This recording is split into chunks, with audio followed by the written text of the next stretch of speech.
Hello, friends. I'm Roxanne. This is Everything About Hallmark, and I have a guest co host who you know, Chip Capelli. And I also have with us Bran from Deck the Hallmark. Yay! Hello, everybody. You know what I love when you're on and you say, hello, fan. Hello, like you only have one fan out there. When I think Dan says it sometimes, that cracks me up. It's just one fan. You always assume that nobody's listening, and then you can still have fun. I have a friend who was a newspaper publisher, and I say, "Oh, you guys are doing a great job. People must love it." He said, "Yes, dozens of them." Dozens of people read our stuff. All right, Bran. So I know people ask you this all the time. I also saw you cover it in your book. So I don't want to give everything away so people can buy and read. Yep, you have it too. I have a funny story about this book too. Please tell me. I will in a minute, but I want you to tell us like how it all started. I know it was when you were a child and you very much loved Christmas, but give us a little bit, but not too much so we can just tease it and they can buy the book.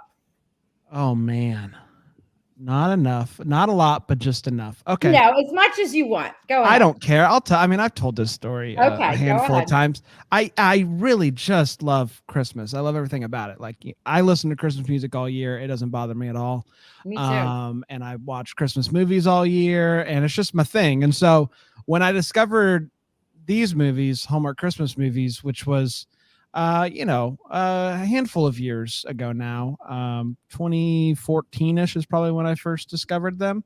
I was like, this is fantastic because I can have them on 24/7 during the holiday season. It gives me like the Christmas feels, the Christmas ambiance that I'm looking for at all times. And I can have it on, and I don't really have to pay attention. I don't really have to be like, I'm going to turn on this movie and watch it. Like I can just have it on and feel good and get the Christmas feels, look at some, good looking people and be happy. And so when I discovered it, I was like, this is fantastic. And so I started watching them every holiday season, Christmas in July, whenever I could. And in 2018, is that when we started this show? I was just thinking about, it was in the spring when I had the idea, because I was looking for a show that kind of spoke to me as a person, a fella who really likes these movies and also doesn't take them too seriously and wants to have some fun. And so the show didn't exist in the way that I wanted it to. And so out of necessity comes invention. Is that the saying? I don't know. Yes. And so I called up two of my buddies, and I knew one of them would absolutely hate everything about it, which brought me a lot of joy. Just kind of giving him a hard time. And paying us just down for a good time. And so called them up. Both of them said yes immediately. And then we got rolling. And so we've been going since July of 2018 and going ever since. And you have, I saw on YouTube, I can't tell anywhere else, but you have like over 3,000 followers, right? On YouTube, or you don't even know? YouTube. There's a long story behind the video version of the show, which was we were with a TV streaming service for a couple of seasons, and so we've recently migrated everything to YouTube. So like 3,000 people watch it on the YouTube, and then a lot more listen to the show in audio formats wherever you listen to podcasts. We've got a lot of people that are into it. And then there's a really tight knit group of people that we call double deckers, where there's a Facebook group and all this stuff that really love us and love the show and love the things that we're about. And so we like to say that this is like the one corner of the internet that's just doesn't suck. And so we're so happy to have people that we get to be in community with on the internet that know us from the show, but we know them. And we've gotten to know them. And so it's a lot of fun. It is. That's how I discovered you. I was on YouTube and I came across one of your reviews, and you were all talking over each other. And I was like, what is this hot mess? Like it bothered me because I'm a teacher. It really did bother me. It did. And I teach language arts and analytical, analysis. Oh, I'm sorry. No. So I was like, how can people be watching this? Right. So I tell Chip, well, he tells me later, but I tell my sister, of course, she loves it because she loves chaos. And so then I watch it again and I'm like, well, wait a minute, what they have to say is really good. It's So like sitting around the table talking to people like we did for 15 years before this came along. Yeah, it is organized chaos. We have segments. It's the same, like Hallmark. It's the same thing every show. So like should have no surprises.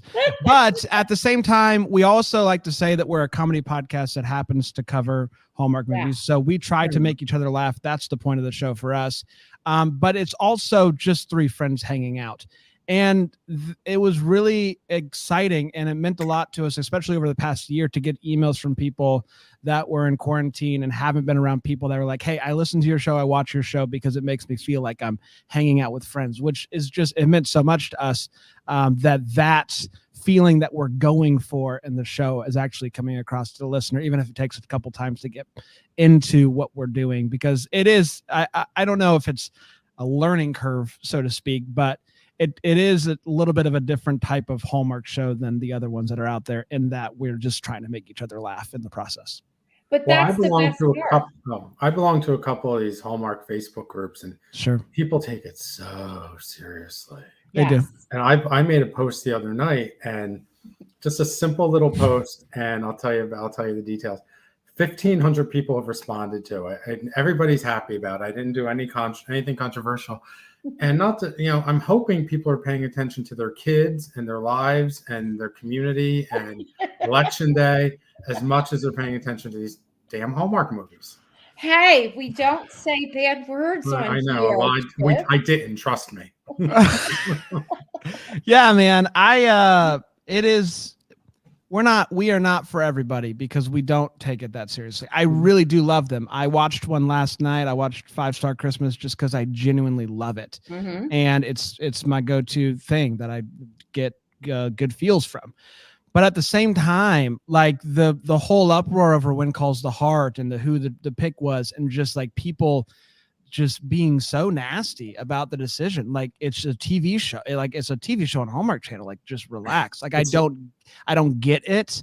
And so we are not for everybody, and that we're okay with that. Like, if you are somebody who is going to get really upset about one of us not liking the movie that you like, then probably don't listen to us, because we will upset you at some point.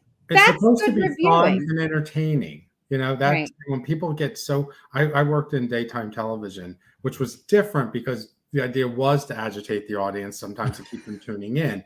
Right. But still, it was a soap opera. It was a television show. Take care of your kids and your grandmother.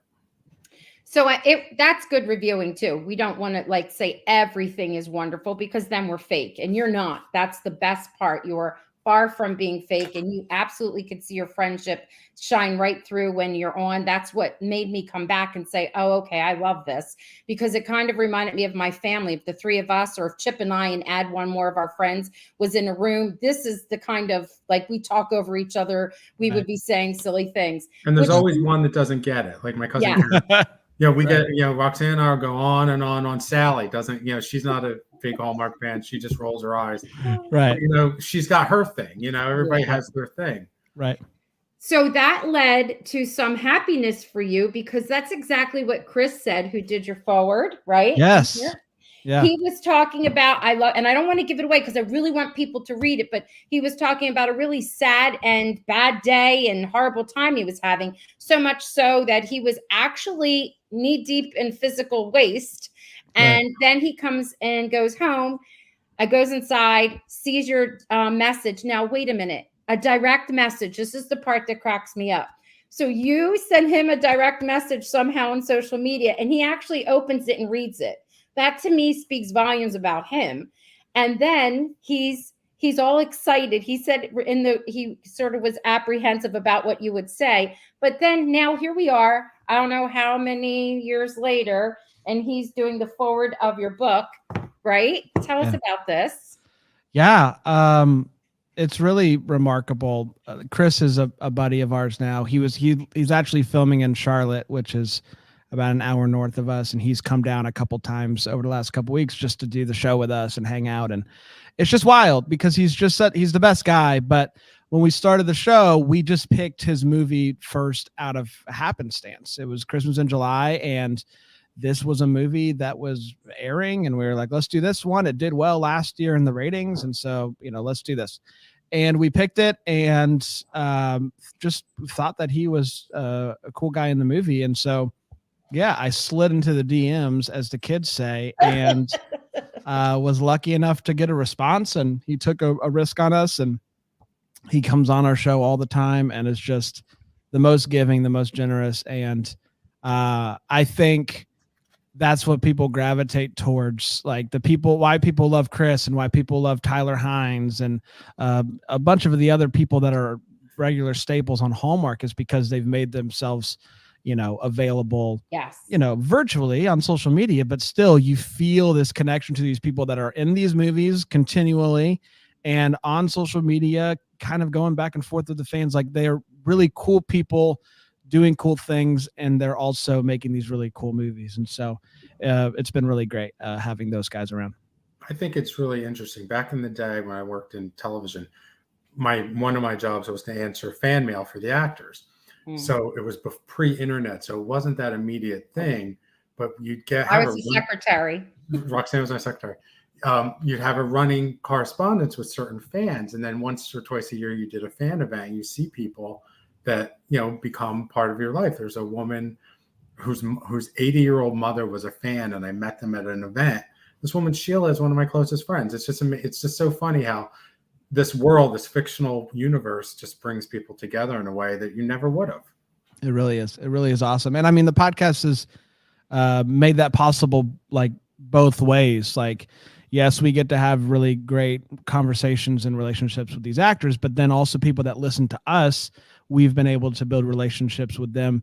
And like over the past year have just meant so much to me, and hopefully has meant so much to them, kind of having this community, albeit on the internet, but still this community that feels real and is life-giving. And so it's super cool. And that's why the negativity bothers me. And that's what I like about your show, is that it's positive and upbeat and fun.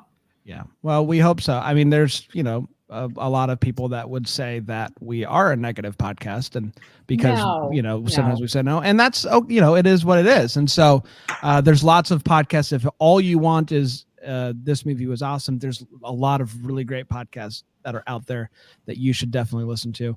And that's totally okay with us. I listen to this podcast about old time radio shows. That's kind of one of my hobbies. I'll give them a plug, Roxanne. The Mysterious Old Radio Listening Society. What a great name! It's a great name. They 3 like local actors from Minneapolis, Minneapolis, St. Paul. So they started this podcast about 5 years ago, and I listened to it and I really enjoyed it. Then Patreon came along, and people joined Patreon. So we do people who give it a certain level. We have a monthly Zoom happy hour, so you get to know people. And look, that's not a hobby that people are breaking down the door for. So it's nice to give people a community of people to share that interest with. I mean, a lot more people are interested in Hallmark than they are in old radio, but it's exactly the same, and it's really a lot of fun. And we have a Facebook group, and you talk to people, and there's this one guy also in Minnesota who I've become friendly with, and he sends postcards. It just makes the world a little smaller, and which is really important now, I think. Yeah, for sure. And that's how the internet sucks you back in. There's so much garbage on the internet, and then you find that one thing that's like, this is pretty cool, and it sucks you back in. All right. So now that you and Chris are buds, and I know he is, because he says that in there, he calls you all his friends. And I saw him on the past weekend when you did your marathon. You had that. That was hilarious to me, because I wanted to come in and vacuum the chair and tidy up. I just really quickly, I do want to say I'm not the cleanest person in the world, but I worked very hard the day before to get it looking really nice. And if you start early on in the live stream, you're like, boy, these boys really have it. And then we opened up presents and all hell broke loose. So if you tuned in like, noon onward, you were like, oh my gosh, that's awful. But like, just know that I genuinely tried. No, I know you did. I saw it in the very beginning. I was there. Thank you. I would come in because I couldn't sit and watch all day, and I'd go back and forth. And I was like, oh my goodness, what happened? And what cracked me up was the part when when Dan got up, I think to use the bathroom or something, and at the time Paul was on, and Paul goes, "Is that food left in his chair?" He smashed crumbs, and Yes. I was dying. I thought that was cute. So His shoes were also like in such a place by the footstool to make it look like the witch from Wizard of Oz, like the feet are kind of hanging out. Yeah. Gave a whole vibe. Tell us about your thoughts about the 101 mystery, like how it ended, the show itself. Wonderful Chris and Jill. Yeah, I am relatively new to the mystery world of Hallmark. I've dabbled, and I think I don't know, probably 75% of the series. And Mystery 101 for me is by far the best of those. We say that. Absolutely. I think the writing is fantastic in it, but also Chris and Jill together is a special kind of magic. And so, yeah, I love it. And we reviewed the most recent one, whenever that came out. Who knows at this point? Time is not real. And just was we love the cliffhanger. I know there were a lot of people that wasn't their deal, but we thought it was great. And we've been asking for that type of thing for a while, like some sort of to make it feel like there's real stakes, and also, some sort of ongoing storyline like that. And so really, really loved it. I thought it was really well written. We got to talk to the writer of the series and gave a lot of insight on that. And so, Lord willing, we'll get some more, and we'll keep the story going. So I love it. I thought it was that last one I liked. I kind of missed the secondary. I'm all about the secondary characters. So I missed, Bud and those guys. But I also liked seeing them out of their element, away from the college, away from that coffee shop. And just, and it's like when Jessica Fletcher used to go to Europe, it was just like out of her element and seeing other people. But I think that they are the best ones. I'm glad to hear that was the first one of your shows I saw, and I said, okay, these guys know what they're doing. They know what they're talking about.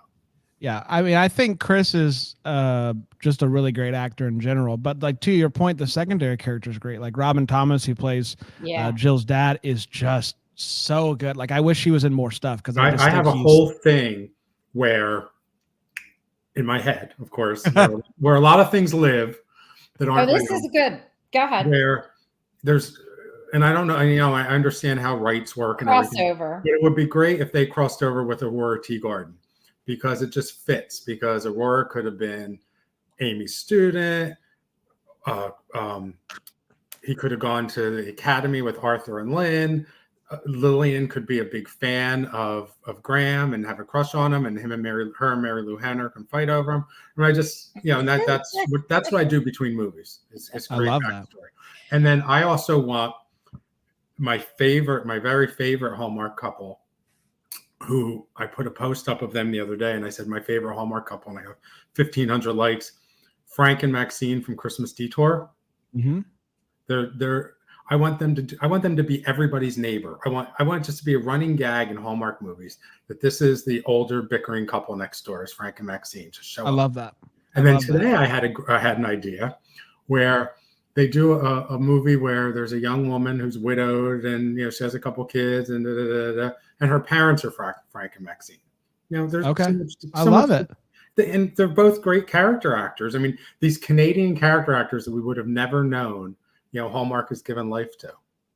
They're good. I'm all about the I want Hallmark to do more of that. Like Lifetime has done this bit, like a couple years ago.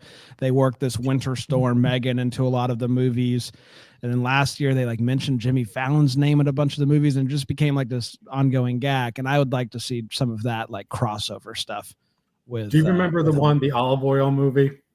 Which one is the love olive oil, something or that? Yeah, something like that. So they had the secondary characters, Billy and Adam, who got together in the background in a very clean Hallmark way. Of course. And the last part of it was they were going to build an inn on adjacent to the olive oil farm. How great would it be to just have that be a thing where people go visit this olive oil farm, and Billy and Adam are there to greet them, and Frank and Maxine come visit, and turn it into a mystery series where there's always somebody murdered at the olive oil farm. I don't know. Always dear someone. Lord. There's always someone murdered at the olive oil farm. No, no, wait a minute. I want to get back to, all right. So you have reviewed before, not just Christmas movies. You did some of the 101, but what about you were doing When Calls the Heart. Now, are you caught up? Are you all the way into season 8? No, not yet. We Oh. started. I know. I'm obviously Okay. I know what happens because Okay. I'm in the world. Yes. But we are. What did we just finish? We just finished, I think, season 4. So we've been watching an episode at a time. We started season 1 earlier this year, and we're on pause for the holiday season because there's only so many hours. Right. But yeah, we're in it. We're about halfway through. Jack's still alive, if that Right. tells you anything. Okay. So All when right. you do I a thought you were review, further on. when you do a review, when you're watching something, do you make it a point to watch it together or separately? Because you don't want to be tainted by everybody else's opinion and not talk about it till you're on camera. Well, sometimes we do watch it together, but we have like a rule that we don't share our opinions. We want it to be first time while we're recording. I would say it's probably about 50-50. Like during the holiday season, we'll watch, if there's 4 movies in a week, and we'll watch 2 on our own and then 2 together before we record. So it's about 50-50 probably. And I don't feel like there's a difference in between the ones that we watch together and the ones that we don't. I think we try to stay bias free. Like I try to stay off the groups before I review a movie because I don't want to see other people's opinions. So, but you must know. I mean, these are your friends. You must know. Oh, he's not going to like this part of the movie. Like I know. I know when Roxanne and I are watching something, I'm like, oh, Roxanne's going to hate this, but I love it. Yeah, I would say there are still times that surprise me. Like I know Dan pretty well. Dan hates the movies, and so you think it would be easy for me to know but there's some that I'm like, this might be one that sneaks by and he likes it. So like I expected him to be more favorable on the Santa Stakeout, which aired a couple weekends ago, than he was, but it didn't work for him as much as it worked for me. But I thought that it was going to work for him, and so there are still times where I think I'm like, I got it. I know this is going to be the one. And it doesn't happen. But sometimes I am correct, but still sometimes. What do you think the driver is in these movies? I mean, it's fairly, 9 stories. And do you think it's more story and location driven, or, this is an actor I really like, this is an actress I really like? What makes a Hallmark movie successful versus one that's not successful? I think 2 things. One, does the couple work? Am I cheering for the couple? Mm-hmm. And second is script. Like, is the script good? Like, do they, like there are scenes like the Christmas Promise, because I just watched it, where Patrick Duffy is talking to whatever the name of the lead girl is, and he's giving her some advice, and it's just a really well written scene. Plus Patrick Duffy, who's just great. Excellent. Patrick Duffy's those kinds of movies are going to draw a Patrick Duffy. If it was, for sure. Yeah, it's not going to draw. The ones that aren't successful, he's going to look at it and say, "I'm not going to put my name on this." Yeah, and so as someone who loves the movies, I want the scripts to be really good. As somebody who reviews them, it's fun when they aren't. We get to make fun of them and poke fun and all that stuff. But I'm all like, I've been really impressed thus far. A couple weekends in with not just the movies themselves, but the quality of the scripts. I feel I'm very encouraged by the direction that Hallmark is moving and giving script writers more freedom to write interesting stuff, and also actors freedom to spice it up, to make it feel more true to them, which we've heard from a lot of actors is the case. Like Hallmark is saying, hey, we want you to do what you think is best, which was not the case in prior regimes. Right. When the last Hannah Swenson movie premiered, Ali Sweeney and Cameron Matheson both said that. They said they're still not soap opera kissing, but it's markedly different. It's been 5 years since they did a Hannah Swenson movie, and they both said that on different interviews. I think Hallmark has so much on the line. I mean, they put so much into this. They can't afford for it to implode. That's my guess. You know, they're. I think they're at a very interesting time. Hallmark is, because they are obviously have been changing over the last year and some change. And there's been a lot of turnover executive wise and stuff like that. And we've seen storylines become a little bit different, and we've seen more diversity and inclusion and all of that stuff.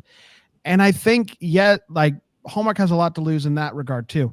Like the reason why Hallmark never changed in 2017, 2018 was because they were afraid that they'd lose their core demo.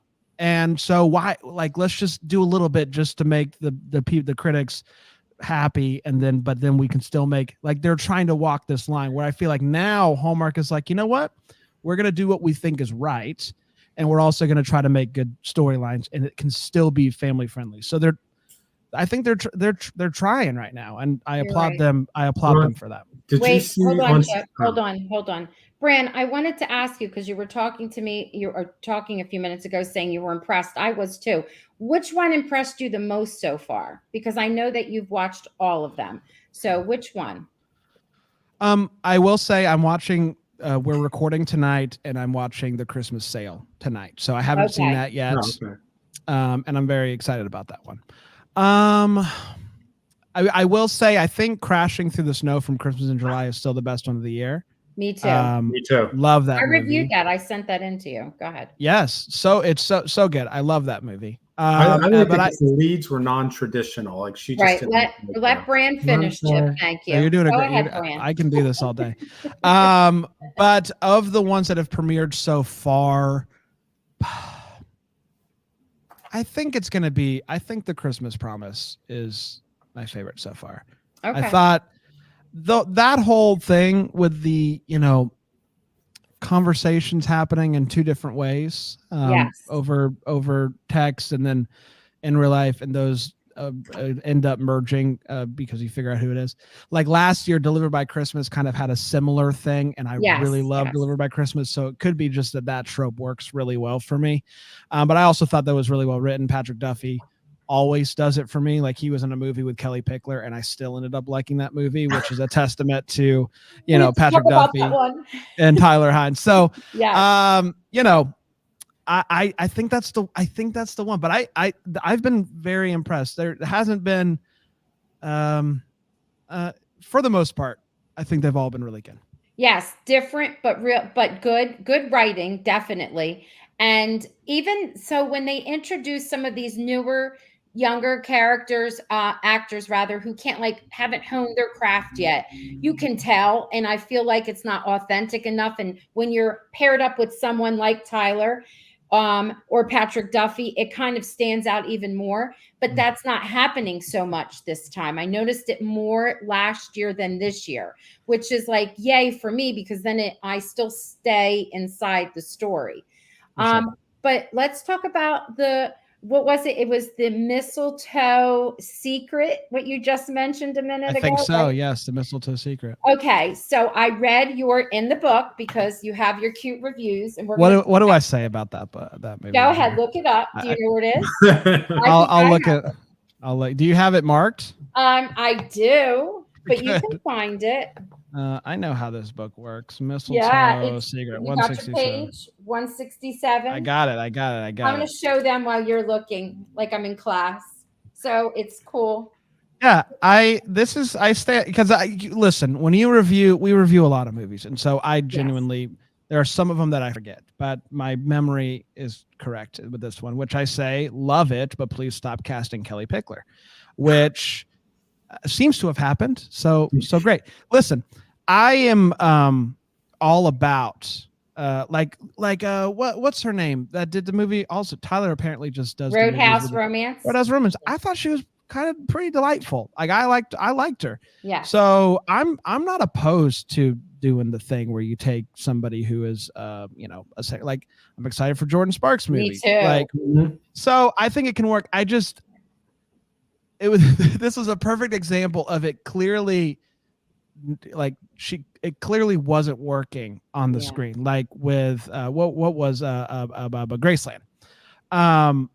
But it did such good ratings that they had no choice. Like they were like, I guess we got to bring her back. And so, you know, that's tough, huh? Isn't it? But yes, I loved it. I just said to Roxanne this morning, good doesn't equal successful doesn't equal good. He's right. And 100%. I fell in love with Tyler in that movie. That's where I had seen him in other movies, but in that movie, I was like, he is so adorable. And it was just so natural. And when he was in his acting and Patrick Duffy, wasn't Patrick Duffy in that one also? He was, yeah. Patrick Duffy and Tyler Hines, like, that's pretty darn good. So I know. Like I still love that movie despite not necessarily connecting with Kelly Pickler. I get it. And you mentioned it in your intro too. You said maybe you'll just go and watch more of the Mistletoe Secret. I think you put that in there. I'm like, oh, wait a minute. Did he like that? And I had to go look at your review.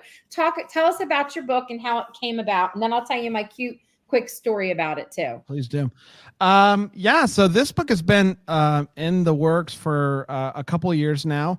And so it's very exciting to finally see it, in physical form. We we like to just throw out ideas like, hey, what are we going to do next?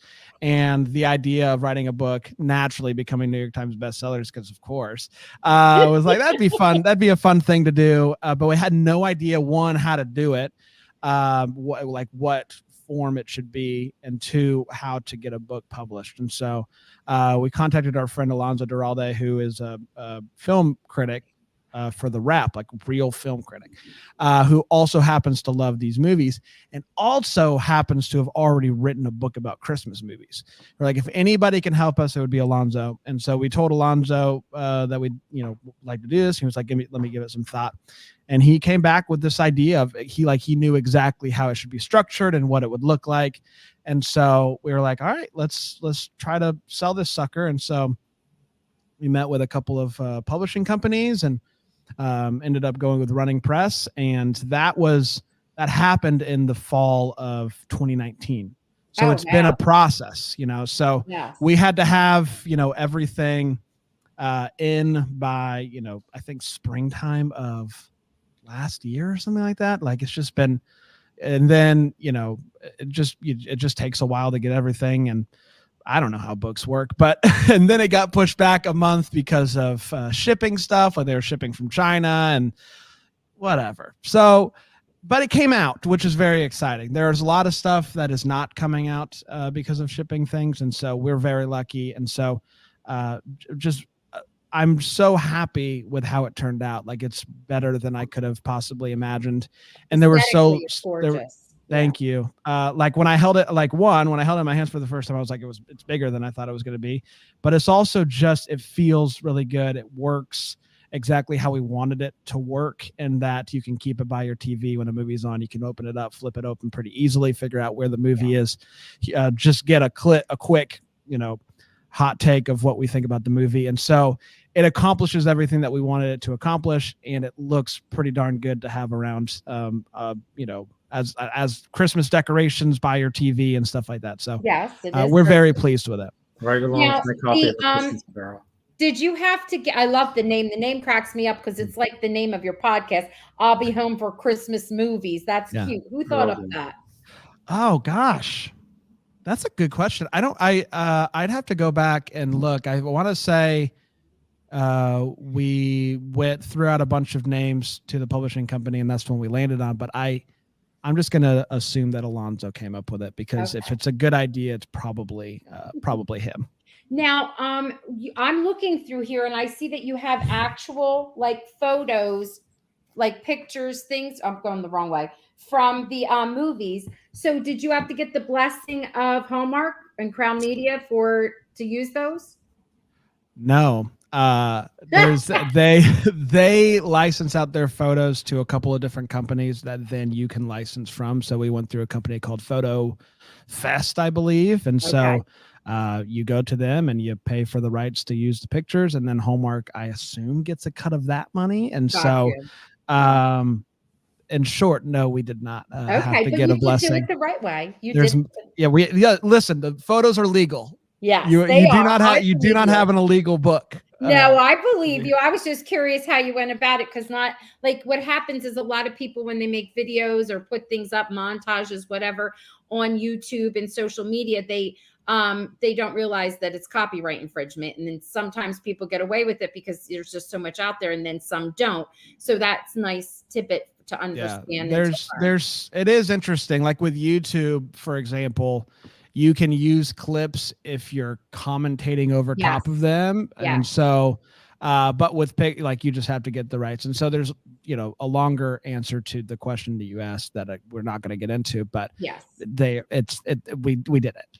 Which is good, because it's probably better that you didn't go through Hallmark directly, because then you have more control. Yeah. Now, Alonzo, this is my story. Okay. So what happened was, my sister and I were talking, and I was telling her you were going to be my guest on. And she said, "Oh, Aunt Ran, she just sent us something, an early Christmas present." I said, "What is it?" She goes, "It's some Hallmark Christmas review book about all the movies. She knows we love it." And I said, "Wait a minute, mine had just arrived, and here she's mailing us some." I said, "Why is she doing that? And wait a minute, she should be on my podcast. Did she subscribe?" So she went real quick, did that. And here's the thing. Her son, Johnny, is good friends with Alonzo, and that's why we got copies. But this one is the one I actually purchased. So I was like, wow, we got a connection. That's funny. I love that. I will say, does he have a podcast? If he does, I don't know about it. Okay. No. I feel like I just went on a podcast with a guy named Johnny, and he's very artistic. Shout out to Johnny. Okay. I would feel really bad if it actually is Johnny, and wouldn't that be hilarious? I don't even know that. I mean, I can confirm it, I'm sure, if I have time. But I will say that's, we didn't want to call the book Deck the Hallmark Podcast book or something like that. We wanted it to be a book that while you're Christmas shopping, you see this book and it's about, reviews of Hallmark Christmas movies, and you think of that person, your grandma, your mom, whatever, that loves these movies, and you're like, this is going to be a great gift for grandma and mom. And I really do think that it is. I think it's an excellent book, because we got a lot of, we got reviews, we've got recipes, and we've got all sorts of fun stuff in there. I've got the recipes ready right here.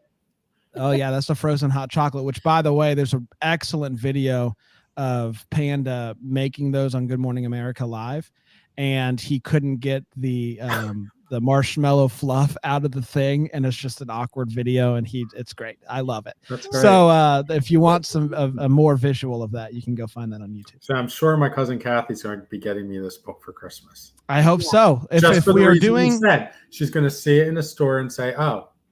She sent me last week. She sent me an ornament just saying, "I love Hallmark movies" or something. Aww. What's next? If it's working well, then hopefully people see it and go, "This is definitely for this person." And you buy it as a gift. It is. If you're a Hallmark lover for real, really, they should get it. I enjoyed it. I just loved the beginning part with the forward, and then what all of you guys had to say. It made me like, oh, I love that whole little backstory. It was like a story inside of a story kind of thing. That's what people like. I mean, people watch these things because they like stories. Yeah. I also think that the first part of the book is the best. So it is. I'm glad you liked it.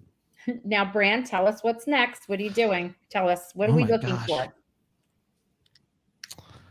I mean, we got things, we got plans. Nothing that I can announce. But we got fun. I got fun stuff that we're working on. But as far as the podcast itself, we're reviewing all the Hallmark movies. We're reviewing a handful of Lifetime movies with our buddy Patrick from Lifetime on Court. We're dabbling into Netflix with Alonzo is going to help us with that, and so is Jax from formerly the Bubbly Sesh.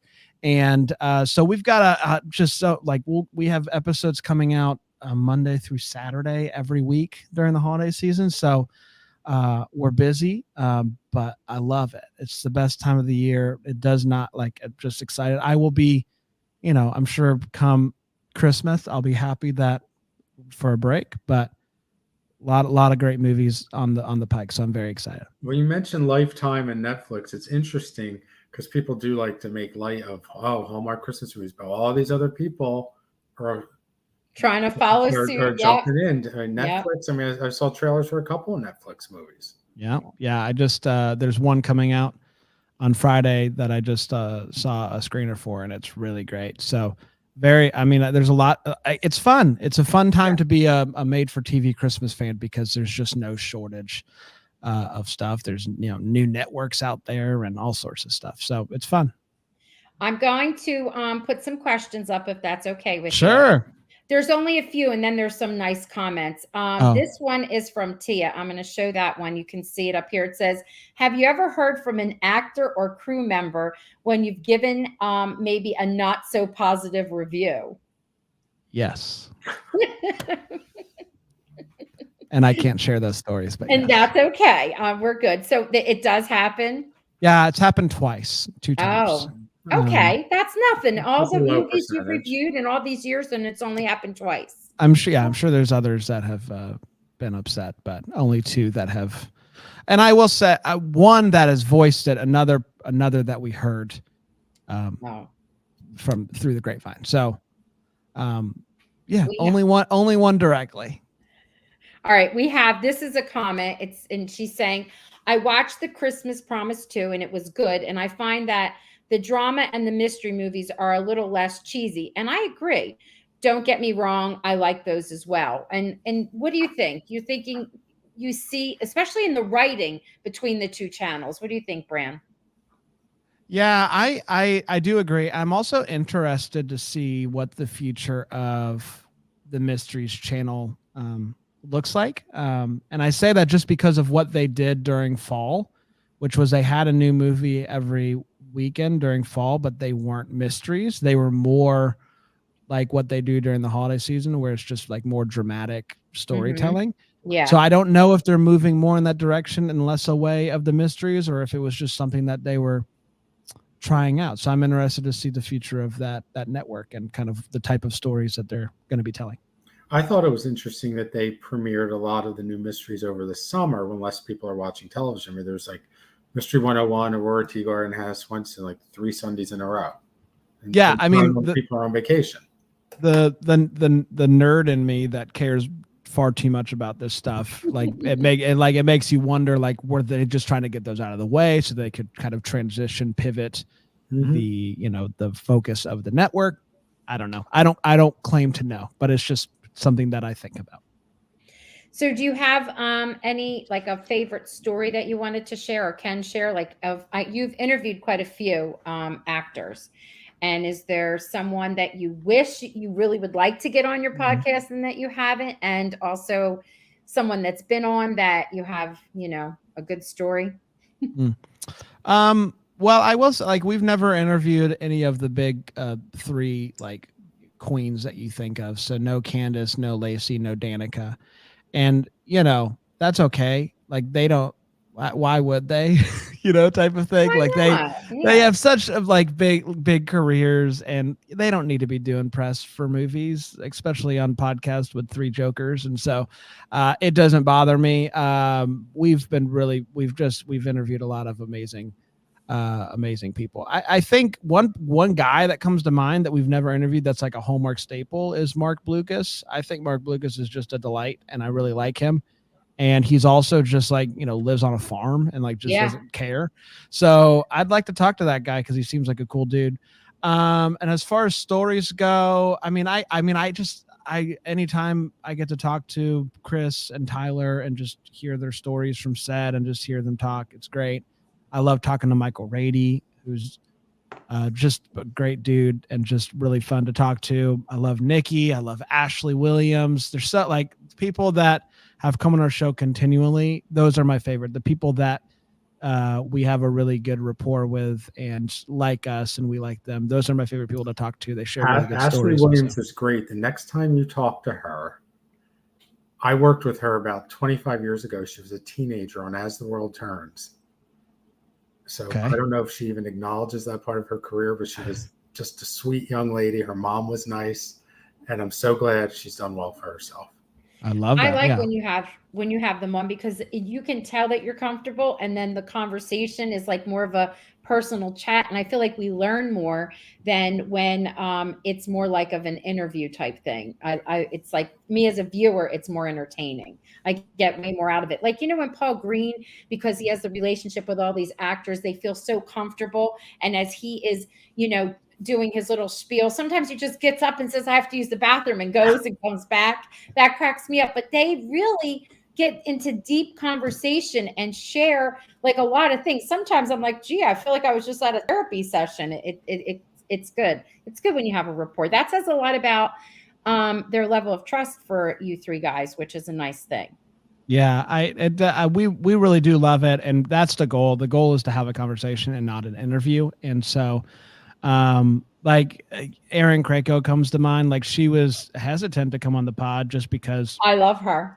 Of our feelings on some When Calls the Heart stuff that she's heard, and like also I can imagine it's intimidating to come into a Zoom room with three dudes and that have are just jokesters and like aren't taking things too seriously. Like, I imagine that's a little intimidating. By the end of it, she loved it, and we were having such a good time. And so that's the goal with the interviews, is for them not to be interviews and just getting to know each other. So hopefully that comes across. Right after her interview was Chris McNally, and I watch everything he does, and I could see he was nervous. He was not at ease, and you started off with the joke and the rating of him, and he rated you. It was funny, and then you mentioned Aaron. So I could tell they were nervous, but it turned out to be really good interview. Both of them did. Thank you. Yeah, Chris is great. I really like talking to him. Now, this isn't a question; it's just a comment. And so Kim lives in your neck of the woods, and she's just saying hi. Where does she live in South Carolina? Do you know? I don't know. I just posted up there. I don't know if she said exactly. If you're on, Kim, you want to tell us your town, not your street address. I don't need your street address. To do. That's right. I don't care. I made Christmas. I started my Christmas baking today. There you go. You're welcome to come by. Come on over. Oh, goodness. 20 Conwell Street. Oh my gosh, he did it. He's silly. Didn't see it coming. Oh. All right, Bran, this has been lovely. I really appreciate you coming on and sharing your stories. I love it. I'm going to be watching you more. Now, don't worry. I'm not a hater at all. It was just the first time I saw your group, I was like, I'm a teacher. So it was the teacher in me. I'm like, wait a minute, there's chaos. I got to organize the chaos. But in the end, it actually, that's how she was. It's fantastic. And as a male Hallmark fan, it's really fun to see other guys interested in it, because I'm sure there's more of us than we think, but I think so as well. And there's also a lot of guys, especially this holiday season, that will watch them because there's a lot of them on, and their wives want to watch them, or girlfriends or whatever. And so they kind of tag along. And we hope that the podcast is a good experience for those people. Like, whether you love them or you watch them ironically, or you think that they're the dumbest thing in the world, there's one of us is representing you, hopefully, in the show. And so, I think for each of those things, you can find something in each movie. I think that Hallmark's had a good sense of humor about it, that they know what they are. I agree with that. Yeah. Yes. Okay, everyone. Thank you for tuning in. You two. Thanks, Bran. It's nice to talk with you. Yeah. No, you two stay in the studio. Okay. I'm just going to say good afternoon to everyone. I was going to say good night. I'm used to the afternoon. And don't forget, you have to get I'll Be Home for Christmas movies right here. Yeah. You can get it off of Amazon. That's where I got mine. I pre-ordered it, and then it was here. It wasn't that long of a wait. I was excited. I love it. Yeah. And we are one book away from being bestsellers, and it could be your copy. That's not true, but imagine if it was. Well, if enough people listen to you, you never know. There you go. And stay tuned. Next week, I have, who are my guests? Joni Kane will be finally on. We had to reschedule Joni Kane from the Christmas card. And we also have Janine Marie. She is a fan fiction writer, and she's writing her Luca Beth story. So that's exciting. So I will see you all next week, and you have a good day. Bye. Bye. All right.